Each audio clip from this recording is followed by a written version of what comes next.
Guys, welcome my YouTube channel Endeavour tutorial. Endeavour টিউটোরিয়ালে সকলকে সাদর আমন্ত্রণ জানাই।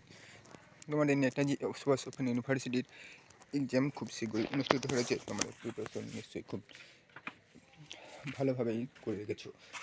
আমরা ধারাবাহিকভাবে এডুকেশন পেপারে বিভিন্ন গুরুত্বপূর্ণ প্রশ্ন নিয়ে আলোচনা করেছি। গত কয়েকটা পর্বে পেপার 10 পর্যন্ত আলোচনা করা হয়েছিল। আজকে আমরা এই ভিডিওর মাধ্যমে পেপার 11 পেপার নিয়ে আলোচনা করব। চলো দেরি না করে কোশ্চেনগুলো দেখে নেওয়া যাক। আজকের প্রথম কোশ্চেন, প্রথমে আমরা 10 মার্কসের যে কোশ্চেন আছে সেগুলো নিয়ে আলোচনা করব। আজকের ফার্স্ট কোশ্চেন হচ্ছে রাধাকৃষ্ণন কমিশনের সুপারিশগুলি আলোচনা করো। 2 নম্বর কোঠারি কমিশনের সুপারিশগুলি আলোচনা করো। নেক্সট জাতীয় শিক্ষানীতি 1986 মূল সুপারিশগুলো আলোচনা করো। নেক্সট শিশু